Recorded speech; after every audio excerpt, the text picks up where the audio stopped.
jump on to the next slide, Laurie, please. Okay, first of all, thank you very much for joining. You've all by now seen or had access to these materials. So we're trying to run through them fairly quickly, but we'll have plenty of time for questions. What we'll do is we'll actually record this meeting. There is already a recording of the other meeting, of the first meeting, out on the website, so that's downloadable if you want to see a slightly different version of what questions were asked. If you got any questions along the way, what we'll try and do is run through it reasonably quickly here and keep it moving because it's logically ordered and get through the whole argument. If you have questions, shoot them up, use the chat feature to shoot any questions, and we'll track those down and make sure those all get answered at the end. And we'll also reserve time at the end to ask any additional questions that you have.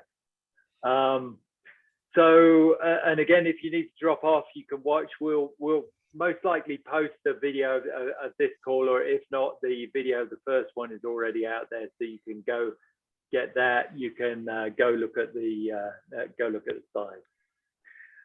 It is important information, and it's the backup, the ballot, which you've already seen, the ballot notice. I will say quickly a note on the ballot here.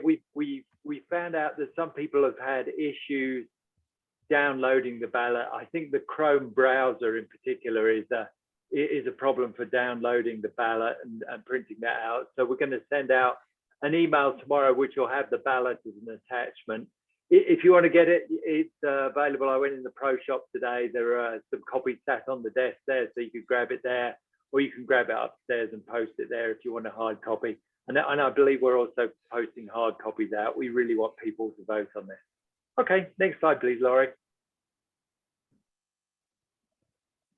Great, thank you. So the ballot, if you've already seen it, has a couple of questions. One is we're asking members to approve an increase to capital dues. And the second is we're asking for approval of the first project, the first of the improvement projects that we're going to use those capital dues for. So what the purpose of this call is to explain in detail why we think it's a good idea, and what we're proposing to do and how we're proposing to do that. Next slide, please, Laurie. First of all, I should say, it's been a huge team effort. There's 20, 25 people on there from various committees, and including the board. So big thank you to all those folks, and there's a few of them on the call here today. So really appreciate the effort we've been through in the period since Christmas to bring this very quickly to a conclusion here, so that we can move forward quickly, because I think that's one of the most urgent things we identify. Next, please, Laurie. Thank you. So the first question is, why is it that we need to invest? So the issue is that we have a bunch of things which all of us would like to get done. The problem is that list has been pretty much the same for the last 10 years. We haven't been able to, we've got plenty done, but we haven't been able to get any of the key things listed here. You know, specifically the parking lot is one that people bring to mind, and then the small practice screen that we have. If you compare how Perry Park comes up against other clubs, and Dan will talk about this a little more in a minute, you'll see that we're actually in a pretty weak capital position. The club is in a good financial state, but in terms of capital, we don't have a lot of money to invest. So that's why we're proposing to collect more money so that we can go ahead and invest. As I mentioned, we're in a good financial position. So it seems like now is the time to take advantage of that good financial position and collect some money and really do something with it. We do have enough money to fund the repair of our other assets, but what the $65 we collect at the moment is fully consumed. Next one, please, Laurie. It's interesting looking back. I don't know if those of you on the call were members in late 2015, early 2016. But that was the time at which the $65 capital fee was made permanent. It was originally brought in to cover installation of the irrigation system, which was clearly a very good thing, although we haven't needed a lot of irrigation over the last 4 or 5 weeks.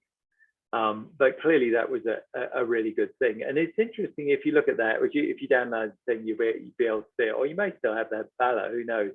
You'll see there the list of things that we want to get done: larger practice green, practice parking lot, are still there. So it's a little bit frustrating. The one caveat I should say about this letter is you'll see that there's a total estimate of $500,000 to get all those things done. That was clearly a very rough estimate, because it's going to cost considerably more than that. But it's interesting. The interesting point here is October 2015, we were still listing all of the same projects as important to get done. Next slide, please, Laurie. We should point out that we have done good things with that $65 a month that we're currently collecting. Probably the biggest thing, or well, certainly the biggest thing, was the Manor House renovation with that fabulous deck. And at the end of the day, that was a pretty expensive project, and it was completed in preference to many of the others. Of the $65 that we pay, roughly 45% of that goes into the loan repayment. So that consumes about 30 of the $65. And we have managed to do quite a number of the smaller projects. There's a couple of pond relining, the ladies' changing room come to mind as specific things that we have been able to do, medium-sized projects. And we've also been paying out of capital a number of assorted equipment leases which mostly belong to our ground staff for the excellent job that helping them do the excellent job that they do out in the course. Next slide, please, Laura. So what still needs to be done? Again, there's the list. I won't go through it all, but it is, starts with builder putting green, and there's the parking lot in there. The one at the bottom, which is an interesting one, is reorienting the 18th hole. That came up as a highlighted wish on the 2019 survey. A lot of people say that, and we have a lot of visitors who struggle with that 18th hole and that double water crossing. So that's an additional one on the list that the Grounds and Greens Committee have added to their to-do list. I should add that they're the keepers of that list and the priority and what all those things cost. Next slide, please, Laurie. So, quick question: what happened to phase 2A, 2B? So that was an awesome plan. I don't know if you guys who are on here were able to attend the presentation that the guys did for that plan. It was really, really good. We actually did a questionnaire to follow up on that, and it had about 70% support. Again, it covered all of these key things: parking lot, putting green, actually in that plan, a whole bunch more.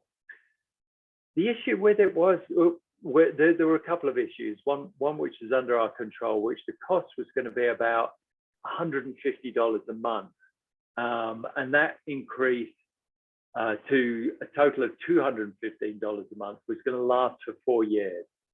Members thought that was a little too much. They thought $100 a month was quite acceptable.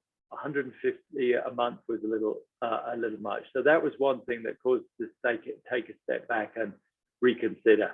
And then the second, of course, was COVID-19, which brought everything to a halt in 2020. So that's what happened to 2A and 2B. Next slide, please, Laurie. So the question is, what now? We've done a whole bunch of work. We know what needs to be done. We know what needed to be adjusted from phase 2A, 2B. We have the same basic requirements from the lesson we learned from 2A, 2B, that we need a reduced cost target. And I think the second point we learned from questionnaire responses, the membership was very nervous about jumping into a fully committed, huge project. So what we needed to do was figure out a way to do these projects in such a way that we could do them one at a time and move on, confirm they were successful, and decide to move on to the next one as independent decisions.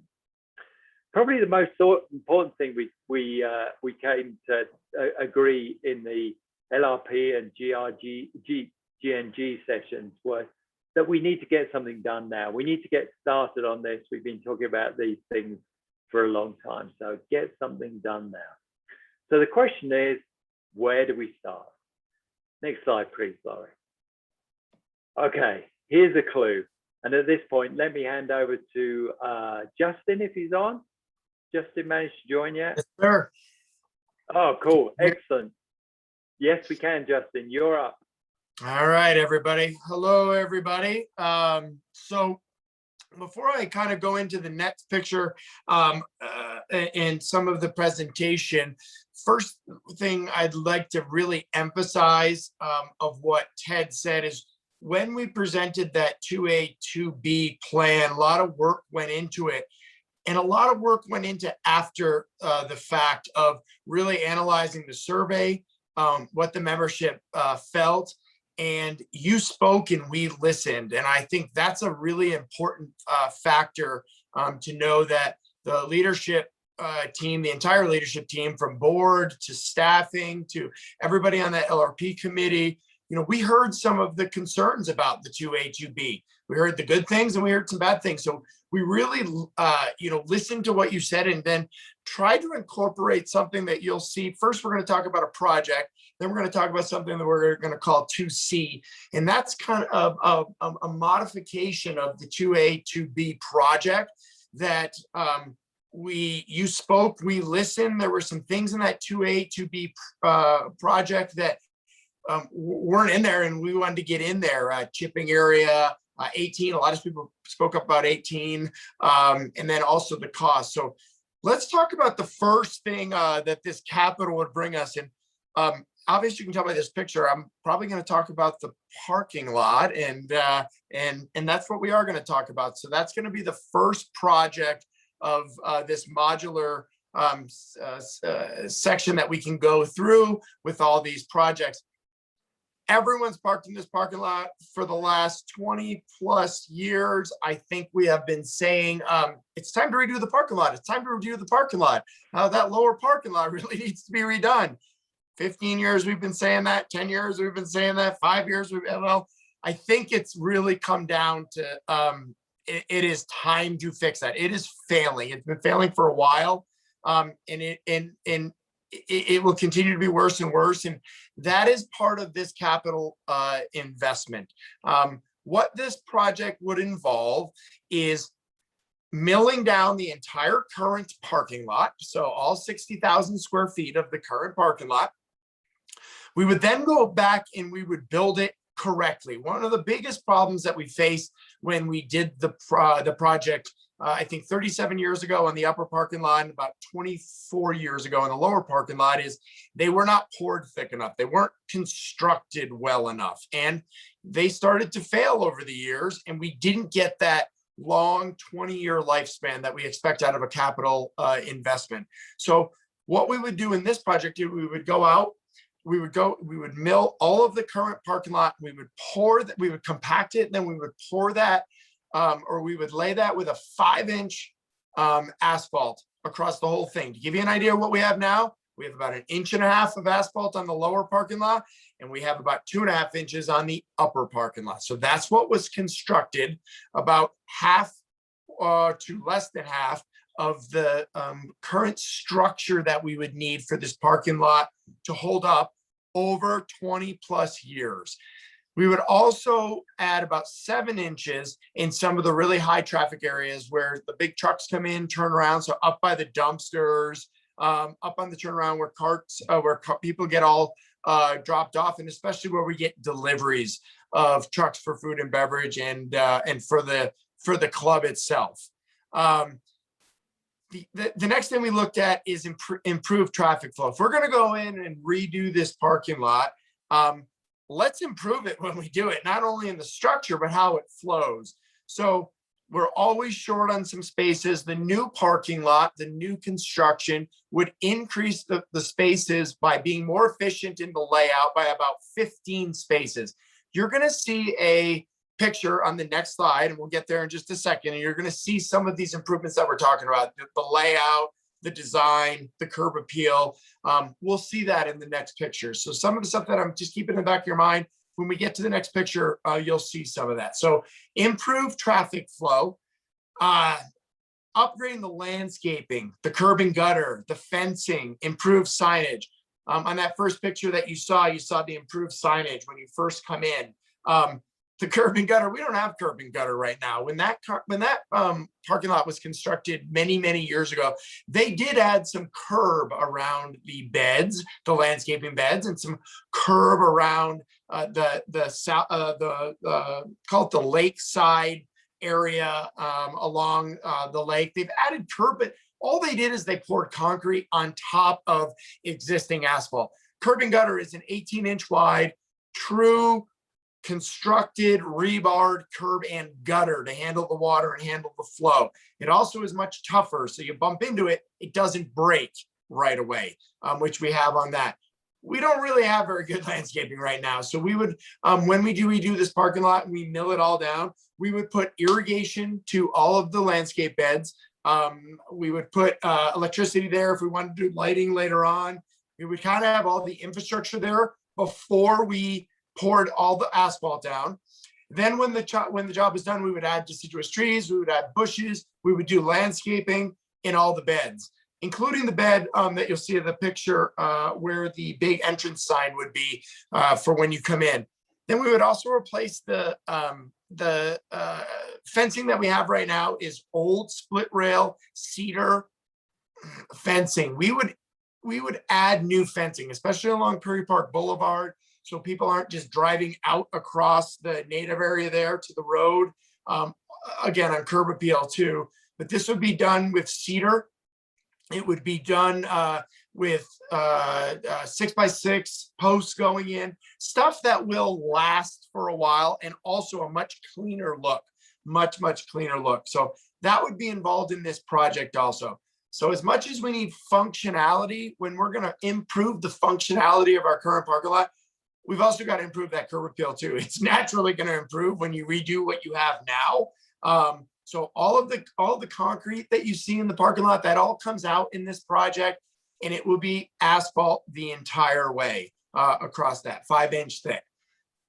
Planning on this timing wise, goal is to have this all done by the 30th of June if everything is approved. So if the money's approved and the request to do the parking lot, which has to be approved, that's also on the ballot, is approved by the membership. Our plan is to get going probably middle of May, to be very honest with you, and have this done even prior to June 30th, but we're going to present a June 30th term date. Part of what we would include and what has been done with all the bidding that we've done is traffic control. So we understand the club's open. We understand we can't close the whole parking lot. We would do it in a couple sections. Upper parking lot first, while we have parking in the lower parking lot with traffic control. And then when the upper parking lot's done, we start to work on the lower parking lot. But realistically, it's not that long of a project. It's going to be a lot of to do in a time frame, but shouldn't be that long of a project to get it done. Why are we calling it resurfacing? Because if we call this, like if we were to do a full reconstruction of the parking lot, which we don't need because we've had a parking lot in place for many, many years, it's compacted. We don't need full reconstruction. We don't need to enlarge it. We can later on. This project allows us to enlarge at a later date, but at this point, we're going to get 125 parking spaces. So it's going to kind of fit the need that we currently have. So if we go and do reconstruction of the entire thing, it's going to call for more permits, more drainage. It's going to take a lot longer to get done because we're going to have to go through all this long permitting process. If you do it as a resurfacing project, you don't need to pull permits on it. So that's a big bonus for us because we can get it done a lot quicker, especially after you hopefully approve it. So the key is getting an impervious surface down, because right now we don't have impervious, and that's actually what causes a lot of the wet and soft spots that we have out there. Water penetrates in through all the cracks. It's not kept up. It wasn't probably kept up maybe to the level that we should have over the years. And I think a lot of it was not that we were slacking behind, but we kept saying, oh, we're going to fix it in 5 years. Oh, we're going to improve it in 5 years. We're going to fix it in 5 years. And 5 became 10 and 15 and 20. So I think that's where we are now. If we put this new surface down, we will have a 5-year preventative maintenance program. And the vendor that we are likely to go with will help us with that plan. They're the experts on it. So we will plan on that expense as we keep this thing up, sealing it, keeping it truly impervious so it lasts us 20 plus years. Next slide, please, Lori. All right, here is a drawing from the golf course architect. So Phelps Atkinson Design is helped us put this drawing together. You can see on this plan of what it will include. You can see that the parking spaces are all directional parking spaces. They're kind of poured in an angle, very similar if anyone's parked in like a King Soopers parking lot. Right now we have 90-degree parking spots. These are 66-degree parking spots. So you're able to get in and out of them much easier. They flow much better. 90-degree spots are hard to get into. You can see some of the new constructed beds, landscape beds. The front beds when you first come in the lot, and then there's 2 in the upper lot that will be concreted in. Those will be landscapes. You can also see that although we are not putting in a official bag drop right now, you can see that we've widened that first turn in when you first turn into the parking lot and try to go to the front door. Right now, that's really narrow. It's hard to make that turn, and especially when someone goes to drop their bags off, it doesn't fit. It slows all the traffic up. Hard to get in and out of the spot. So just by realigning our current parking lot when we pour it, we're going to get way more functionality out of it. You can see by the arrows that everything is directional parking. You can see the handicap parking kind of up in that upper, call it the middle right part of the parking lot. Drop-off area, kind of a nice rounded drop-off area that will have some landscaping done in the next phase of this project, not in this project, because we kind of had a limit on expenses of what we wanted to come in for, the ask. You'll see in the next following pictures, we have some renditions done for you. You can see a little expansion on that lower parking lot, just a little, about 2,000 square feet. And the reason we did that is for function. It was kind of poured originally as a teardrop, kind of narrows and makes it really unfunctional down there. So we wanted to make that a little more functional so that that gridded area that you see on the lakeside, so the top of the image, that little section there would be an increased pour. We're just a little bit of size. We would get some asphalt there. I think that kind of covers everything. Before we go on to the next picture, one comment I did want to make is everything we're doing in this project will fit future projects. So the master plan, let's call it, and we're going to show you a master plan in just a little bit. The master plan will fit this current parking lot. So there will not be a huge expense to fit in future cart storage, fixing the pool decks, like some of the things that will be involved in the future. This will fit in the big grand scheme of things. And that was a big part of putting this master plan together. Let's go to the next slide. All right, so here's a rendition of what, when you make that first turn to come into the parking lot and you go towards the front door, what won't be included in this phase of it is that purplish tree that you see, the deciduous tree, and the bed that goes right there. Right now, that's kind of involved in more of the upper lawns when we end up redoing that and kind of other phases. The modular part of this, where we can come in sections and come ask you, the membership, what do you want to do in the next section? Let's have you vote on the next section. But this will be a good indication. You can see the curb and gutter on the left-hand side of this picture. You can see the rounded drop-off. And obviously you can see the fencing that's currently there, that stays. This is a good rendition of kind of seeing what that parking lot will you can kind of picture what it'll look like when it's done and poured. Let's go on to the next picture. Here's a good picture of what it will be when you first come in for curb appeal, for a first impression when you come in. You'll see Sentinel Rock in the background, a big introductory sign right in the middle there. You can see with, that will be like a sandstone rock built sign. That's included in this project. The landscaping that you see on the right-hand side bed to the right of the sign, that landscaping will be done, deciduous trees going in there.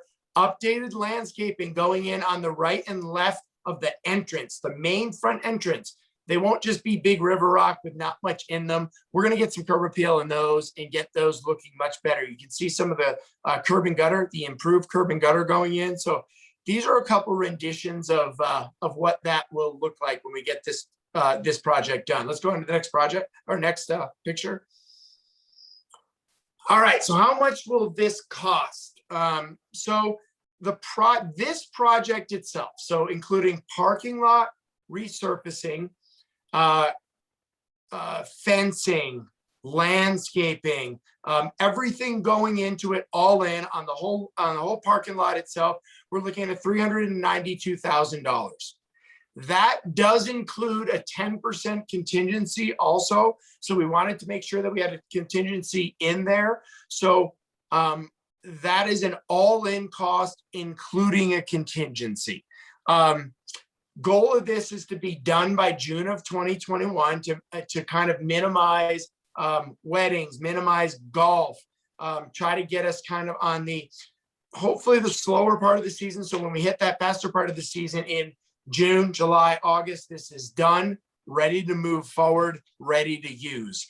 We went through a pretty, really aggressive bidding process with this. Steve Hamline and Mike Palumbo, who have years and years and years of construction experience, are NLRP. They were on the team that helped with the putting an RFP together and getting competitive bids put out on this, because we wanted to make sure we were getting fair cost. We are also, Jason Cook, your future superintendent, also has a ton of construction experience, and he was on that side of it, getting bids and looking at the bids the right way. So we went out and got competitive bids on this to make sure that not only did we have the best bid, but that we didn't just go with the lowest bid. We wanted to make sure that that if we went with the lowest bid, that there were some whys to us going to that bid, because it is not always the case that the lowest bidder is the best bid. We wanted to make sure that all of our plan, everything was covered for us. There's a lot going into a $300,000+ project. So again, $392,000 includes a 10% contingency. And that was what would be covered in this expense. Let's go into the next slide. All right, so obviously this is the first project that we're coming to you with. So we're asking to increase the capital dues to help cover for projects. And this is the first project that we're coming with for approval on this ballot.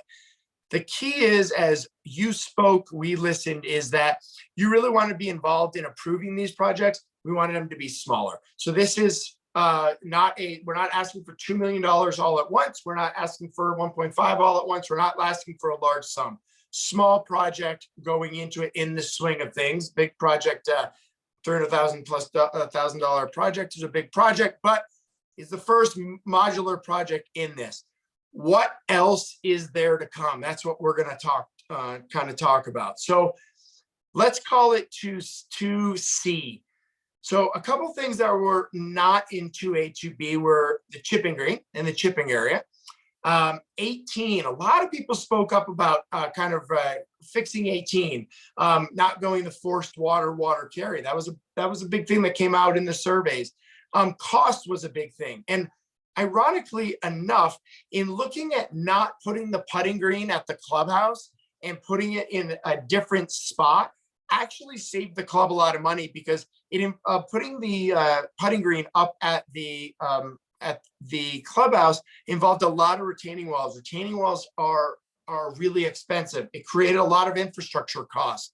So by moving it to a different area, which you're about to see where that is in the next slide, we're actually able to get more things done in 2C than we're in 2A and 2B at potentially at or below cost of that 2A, 2B project. So 2C would also include the bunkers, which was in 2A, 2B, refurbishing the bunkers, finishing up the cart paths, fixing the pool deck, new putting green, but it's going to be a bigger putting green than we were proposing in 2A, 2B. And a master plan was built. So let's look at that master plan. That's going to be on the next slide, Lori. There we go. All right, so let's look at, we're not asking for this right now, but we did want to at least paint a picture and show you that we have put a conceptual 2C master plan together. You can see it keeps, let's start from the top and make our way down. So on the top of it, you can see that it turns 18 currently, rather than a water force carry. It turns it into a 395-yard dog leg par 4. What that does is it ends, the green will end, and the greens complex would be constructed and built where the current chipping green is, in that whole chipping area. If we're going to do that, what are we going to do with the chipping green? All right. With not having the island in use anymore, we now have 50,000 square feet to create a practice facility for you. 2A, 2B did not include a practice facility. It included a new putting green, 7,000 square feet at the clubhouse. But as you can see on this one, by going to an area where we have more room to work, we can create a bigger putting green for less money because we don't have all of the infrastructure work. So this is a 12,000 square foot putting green and also a chipping green on the island itself. So the island becomes a practice facility. It's hard to see on this picture, but you can see there's also parking for it. So where the bunker is on the island, you can see that there's parking there. So cars can drive over and park there, go practice, and then make your way to number 1 tee. What happens to the current putting green? We don't have that answer yet. Whether we leave it, whether we change it to a check-in area before you go up to the first tee. There's many ideas that we can do with it. Right now, it's a pretty small area. We didn't really come up with anything to do there right now. We'll see what happens. You can also see, before we go to the kind of clubhouse area, those of you who have heard some of the discussions about number 1 tree going away, part of what we said in the write-up is it was part of a bigger plan also. Not only did getting rid of that and removing that tree help with safety, which is a huge concern, it also opens up the door to realign on this project. You can see that the tee on number 1 slides over to the right a little bit. So your basically your playability is more in line with the hole of playing towards it, as opposed to really baiting you to play over to number 10. So that is part of the bigger picture that we talked about of kind of removing the tree now as part of a bigger picture. Let's slide up to the clubhouse area. We've already talked about the parking lot, which we're asking for today. You can see that it does some modifications to the pool deck. As we've always known, we want to fix that pool deck. Create some additional private cart parking because we don't have a ton of private cart parking when you come in after your round to come in for a drink. It improves, it adds some of that kind of in the upper lawns area. That turns into some private car parking. Improves the alignment and the playability of that driving range, which we know doesn't exactly align correctly.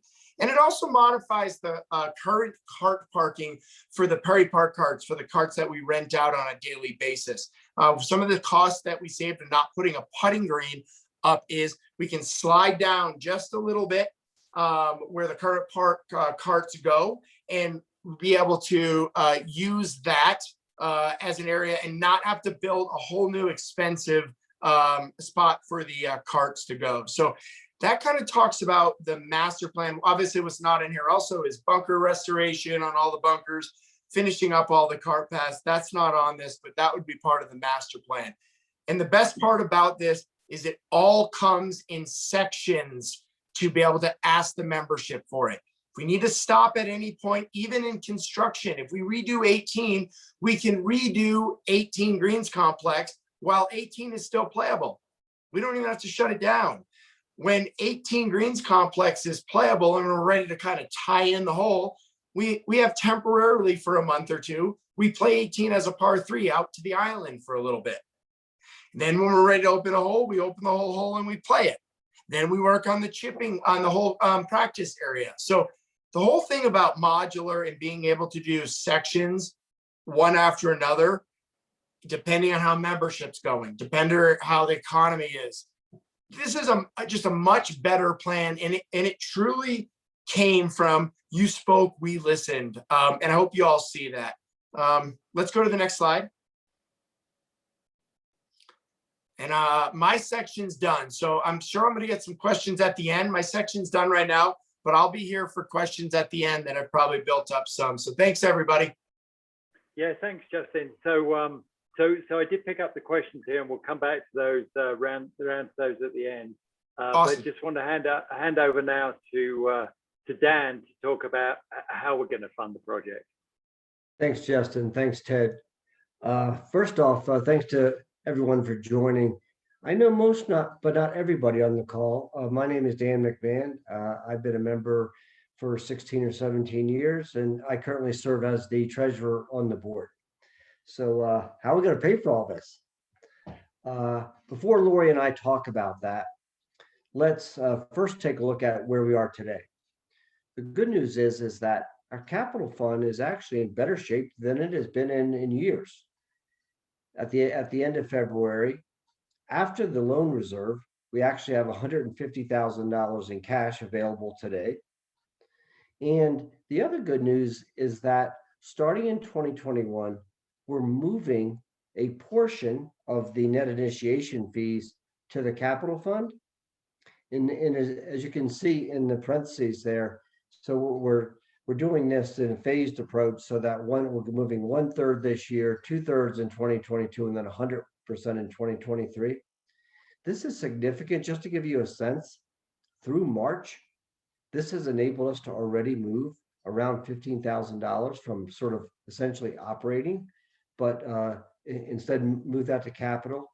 And I'll also add is that you see our goal is to move all of that in 2023, is that when you look at sort of the industry trade groups, and we use club benchmarking, which is like a trade association for clubs, is that high performing clubs move 100% of their net initiation fees to the capital fund to fund improvements like this. And as you can see, we're starting to do this. However, the simple fact is that we don't have enough available for the resurfacing project. And as you saw, Ted covered, Justin covered, we have a whole lot more to do. So what is our ask? And Lori, if you'll move to the next slide. So we're asking the members to approve the increase for the capital dues, $85. It's $65 today. And it'll increase to $150 starting in June of 2021. Okay. The increase is permanent. One of the things that we've really focused on is we not only need a long-term plan as to how we're going to improve the club, but we need to establish the means as to how we're going to fund that. Funding projects separately creates gaps in funding and results in years between projects, which we've seen here, certainly that I've seen in my tenure. Okay. One of the key assumptions that we have, and I've certainly answered a lot of questions about this, is that what's our assumption as far as what our membership level is, because that's obviously going to be our key funding mechanism. So we're assuming that for 2021 we'll be at budget, okay, and the good news there is that we are well ahead of budget with regards to membership. So let's just say it's also a fair question to say is that will we have perhaps some attrition as a result of doing this? Yes, we anticipate, and other clubs have a small percentage whenever if you want to take on a substantial increase like this. But we have a lot of cushion built into our number. And furthermore, our model that you'll see in a second from Lori is that assumes that we will have the 2021 level of membership really through the completion of this plan in 2026. Okay. Justin emphasized several times is that the LRP plan is a project by project commitment with member votes on each project. The modular nature of this, and I've seen a couple comments in the chat box, is that gives us a lot of flexibility as to how we go about this, but it puts a plan in place to get these things completed in 6 years. The other thing is that it's not as if when we take on this project, multi-year project effort, that no other capital expenditures, both expected and unexpected, are going to be needed. So and Lori will show this in the model in a minute, is that we have provides for $75,000 a year for any of the other routine replacement and repair expenditures, whether it's the Manor House, Max's, some of the other things that we still need that really are not directly connected to our plan. One of the other things, the last thing I'll talk about on this slide is this. As I mentioned, I've been a member since 2004, shortly after we redid the irrigation system. And when I joined, the capital dues were $65. 16 years later, the capital dues are still $65. It's time to us to invest in the club, and you've heard a lot of good reasons why that makes sense to do it now. Lori, if we'll jump to the next slide, please. Okay, so I'm just going to simply read the heading of this slide. Perry Park does not generate enough capital to cover replacement costs, much less improvements. Okay. Again, Perry Park does not generate enough capital today to cover replacement costs, much less improvements. And so I'll show you a chart, and if you'll see on the bottom left, we got this from Club Business in 2019, and it was done using data from Club Benchmarking, which we subscribe to, and it's basically an industry trade group that now allows you to compare how you're doing on many different fronts relative to your peer group. Okay, so what this chart does essentially is measures the amount of capital that you have relative to the depreciation level for the across. By the way, this data is about 1,000 clubs. Okay, is all I did was I superimposed with the red dots the Perry Park performance on here. So as you'll see there, the ratio of our capital relative to our annual revenue is 5%, and the depreciation is 8%. And that's how I make the point as far as not having enough capital to cover the replacement cost. So you'll see where the red dots are. It's probably pretty small, so I'll just read. So we are squarely in Group C. What does that say? 35% of clubs do not even generate enough capital to cover depreciation. Clubs in this group are literally consuming themselves over time. Okay, I think this underscores the point as to why we have to do something, and we need to start the project now. Okay, I won't cover all of these on the bottom right, but I'll say this. First off, doing nothing ensures perpetual financial struggle. Okay, I talked about our plan enables us to get this done in 6 years. I talked about funding each project separately, avoiding that problem and the unnecessary gaps in the funding stream. And we need this steady source of capital to avoid these gaps. And finally, because I have already fielded a couple of questions on this since we sent it out, is that the club benchmarking and the other industry trade groups would tell you that a capital dues increase is more equitable than doing an assessment, because the beneficiaries of the improvements pay over time than as opposed to with an assessment where you're literally taking a snapshot of the membership and they're the ones that foot most or the entirety of the bill. Okay. And now I'll turn it over to Lori, and she'll just run you through the high level model real quick.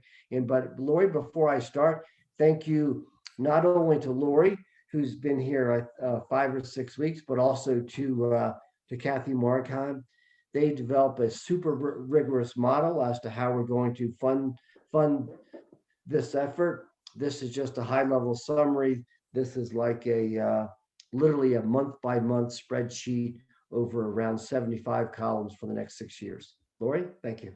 Yes, thanks, Dan. Absolutely, that credit goes to Kathy for creating this spreadsheet. I just updated the numbers as they came along. So in order to talk a little bit about this summary here, we've highlighted a few of the numbers I'll go through. We began the year at $180,000 in our capital dues.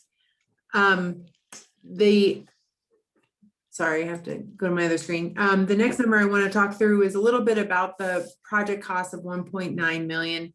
This cost has the actual cost of the parking lot with the contingency and the landscaping at $392,000. This project cost is what we have actual bids for. And then the rest of the years follow through as estimations on the projects. And as it's been stated before, this will be reviewed individually as projects are decided on. Another important number to note is the $75,000 of capital repairs and replacements, normal wear and tear and other things that may need to happen each year so that we have those funds available. And then also, the next set of numbers is to talk about the line of credit. With the vote coming to an end on May 6th, we have, and having construction May to June, we have a timing issue.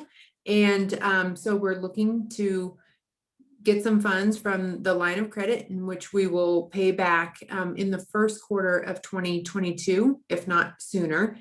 And overall, the cost of interest is around $3,000.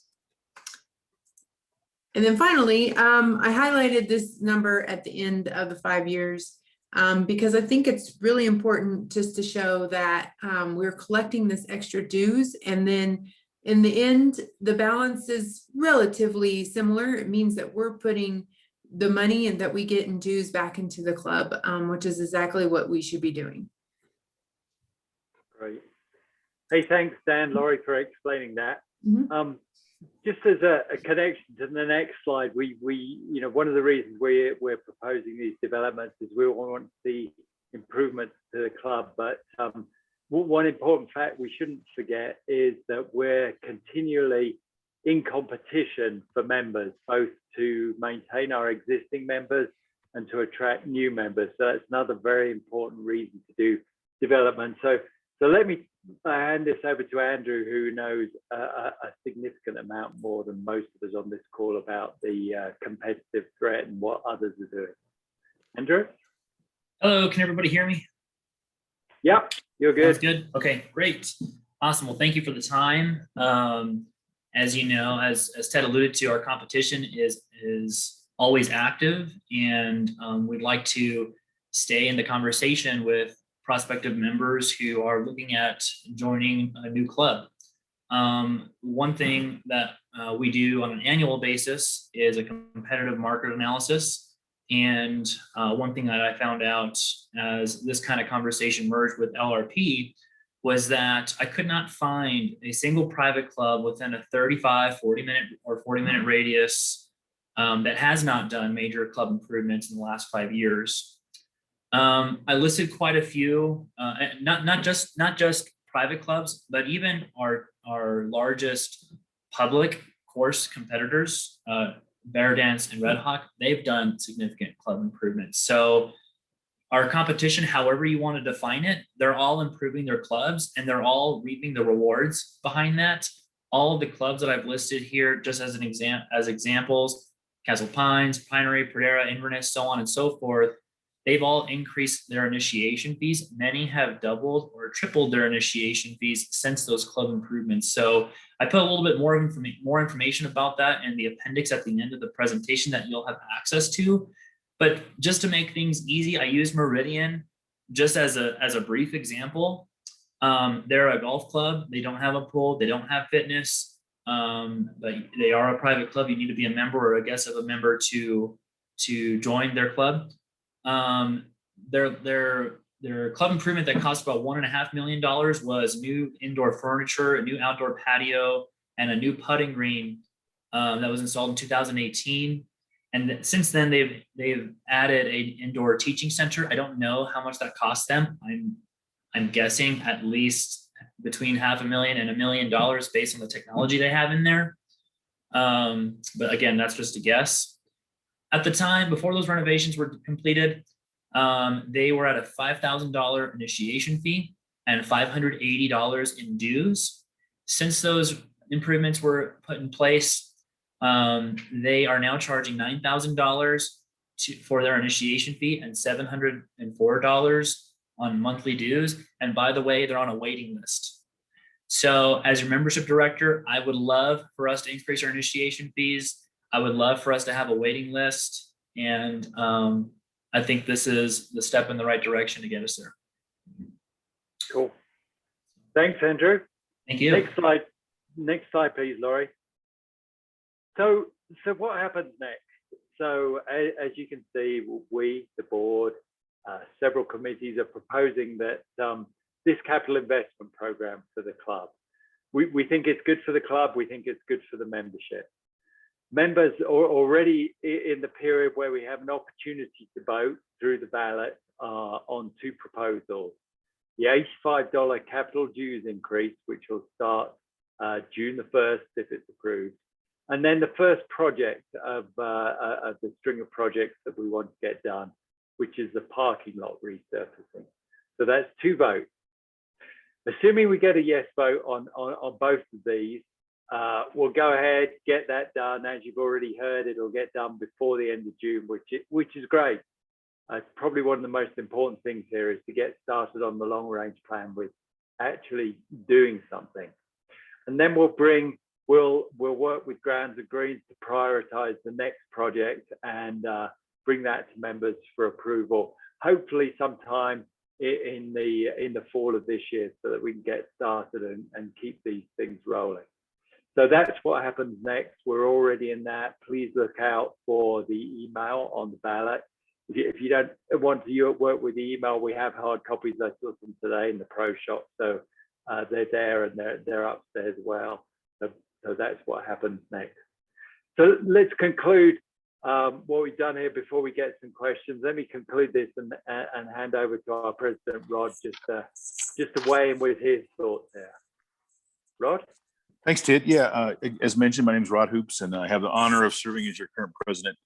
First of all, as mentioned a couple times, I want to thank all the committee members, our professional staff of the club, and your board of directors for working on this project. Just to let everybody know, the entire board is unanimous and 100% committed to this project. Okay, the projects that we've identified have been identified by our membership, and they have remained consistent since 2015. As mentioned, our present form of financing will simply not get our proposed projects funded at this time. We have a steady source of designated revenue is needed, and that's why we're asking our memberships to vote for an increase of $85 per month into our capital fees, which has been mentioned several times. We'll put it to $150 each month. The parking lot is our first project in this deal. We believe that we can complete all the capital improvement projects in 6 years. We can do it even sooner if at some point membership down the road decides to figure out a way to finance them. We'll come back to the membership in the fall of this year for the next project, which will begin in 2022. Finally, with the increased interest in golf and our geographic location between Denver and Colorado Springs, we believe that Prairie Park Country Club has the potential to be one day known as the club that everyone is lining up to join. We've always had the natural beauty of our golf course, and it's time to once again invest in our infrastructure at the club. I personally believe that it's a now or never proposal. We have some exciting times at Prairie Park. We've got a new controller, a new superintendent, and our new director of golf will be starting in a few days. We're asking everybody to fill out your ballots, do the research, but folks, it's time to put some money in Prairie Park and make this dream come true. That's all I got, Ted. Thank you very much, Rod. Let me run into some questions. So first of all, I have some for you, Justin. So Mike Hutchinson has a few questions here. So he says he agrees that we need to fix the lot and asks how often is 110 spaces not enough? Wonders if there's a better way to use that space. So definitely during tournaments, any tournaments that we have, Saturdays we fill and Sundays we often fill the lot, the whole lot, even during regular play. Weddings and outside events, men's invitational dinner, anytime that there's just a full pressure on the club, we'll fill those lots, Mike. Yeah, that's kind of the timings that it fills up. Cool. And then Mike's saying that he says he'd be very pleased if this is done by June the 30th. Slightly worried that it'll take longer, 3 to 4 months out. But I think we're good to go on that, Justin, right? Yeah, part of, hey, Mike, so as we went through with the contractors, one of the RFP questions was time frame on getting it done. Now, one thing I'll tell you is the landscaping, the fencing, call it the beautification parts of the program of the entire project are not going to happen in that quick time frame. Those will be carried out a little bit because we know that we need to get functionality of the parking lot in quickly, right? We need to have it minimized on how much we close and have the upper only and the lower only. And then we know as we jam through that, because we're going to do a lot of the projects in-house, like the landscaping, some of the irrigation, some of the fencing, sign work. We'll kind of be, although it's a capital project, we'll be doing it through the maintenance department. That will be probably what extends it out to maybe that June 30th timeline, but the actual lot resurfacing should and needs to be done with a yes vote by June 1st is technically our goal. June 30th is kind of the other supplemental things on there, but we have a window of golf, weddings, events that we need to get it done pretty quickly, and our contractor feels very, very secure about getting it done in that time frame. Thanks. Cool. And then I can answer this one from Mike asks if we contemplate no wedding revenue in June, and that's correct, Mike. We're still in the tailwinds of the COVID impact on weddings here. So I think Andrew may be able to comment on this. I know we ended up with none in June, but I think we have a bunch afterwards, right, Andrew? Yeah, so we had a few that were postponed from April. And so we do have a very busy fall with weddings, but none in June. And, that should help with this project and the golfing season too. What I encourage everyone here to check out our Fairway Views articles and signage around the club, because we want to be very transparent with our members on when you're going to have access to the club and what we're doing on days where you may not have access to the Manor House, but you might have additional access at Max's or something of that sort to enjoy extra food and things like that. Cool. All right, thanks. And then Jeff Sanchez says that he really likes the idea of moving 18 and that the practice facilities is a great idea. So that's nice. Appreciate that thought. So Nikki Gibbons has a couple of things. One says she really doesn't like removing the tree. I think, Justin, you may want to take, actually, probably looking at that Fairway Views article, I think you kind of explained the key points of why that made sense. right? That it's primarily a safety thing, and it won't, when we want to move the tee, it'll be fine. Yeah, safety and then- liability. Right. And then Nikki says that she likes the modular approach, which is great because, as Justin pointed out, that was something that was observed, and we figured that out and have factored that into the plan here. So on the other side, maybe as a balancing comment, Lynn says everyone we know is happy to see the tree go, and she really likes the 18th plan and the bigger putting green. So that's really good. And she says, thank you for the time we've spent on this. So I'll finish the last two questions I had down here until we ask if anybody has any more. A couple of financial ones for you, Dan. The first one says, please explain the loan reserve. Maybe, Laurie, can you go back to that finance table where the loan reserve shows, and just so, or maybe you want to, well, one of you guys, if you could just explain to Mike what that is. Lori, I will take a stab and you correct me as needed. How's that? Okay, so- yes, I'll try. Mhm. Okay, thanks. So when we did the renovation of the manor house, we had an existing loan out there. Okay. When we needed to borrow more money to finance the renovation of the manor house, as well as reconstruct the deck, the bank wanted us to roll over the existing loan into the new loan in all, so it would essentially be bundled. Okay. However, the board at that time did something that I think was super smart, and that they kept on a pace of each year paying an additional amount so that we would pay the original loan off in the prescribed time period of that loan period. And so therefore, so we've been taking in some additional money that we need to put in reserve, so that we'll have to pay off the full term of the loan that was taken out to fund the manor house renovation. Lori, how did I do? That's good. I think that was a good explanation. Okay, does that answer the question though? If you could indicate in chat or I don't know if you can hear me, but that helps. It's a little bit difficult when you can't see the entire financial picture, and we're only talking about one piece of it. And I think the reserve for future loan payments is a portion of the loan payments. It's not necessarily the interest portion. It's just a portion for something Right. unrelated to this. So therefore, it's a little confusing. But I Yeah. get it. Thank you. Yeah, sure. And Mike, the other thing is that, as I said earlier, as far as that, keep in mind, Lori did a great job of kind of rolling up a somewhat complex spreadsheet into this high-level summary. If you have any questions about the model specifically, we're happy to discuss that with you or anybody else on the call as well. Okay. Thank you.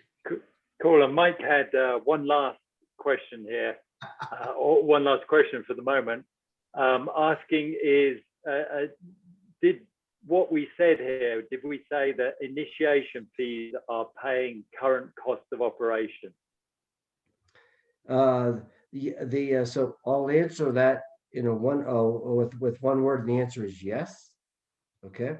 And however, so as I said on that slide, this year we're doing it in a phased approach, Mike, as far as that, because honestly, we had become reliant on those initiation fees to fund the operating cost. Now, keep in mind, the last thing that I'm doing is casting any blame on sort of the previous boards that had to do this. There was plenty of challenges over those years, and so I'm not questioning the decisions that were made during that period to do that.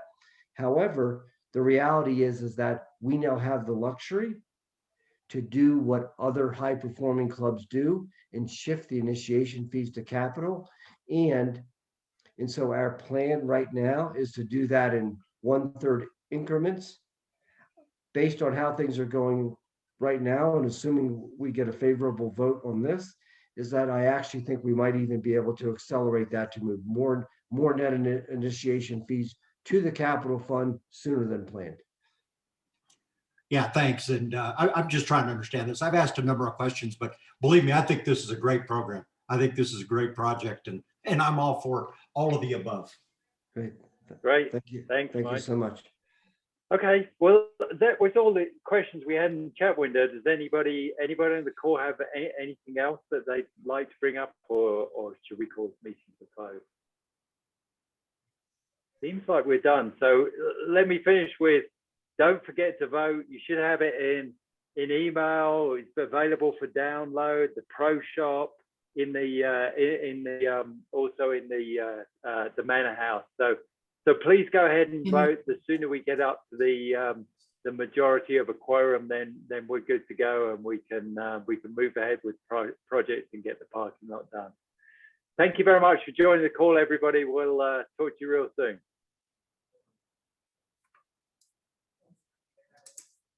Thanks, Laurie. We can close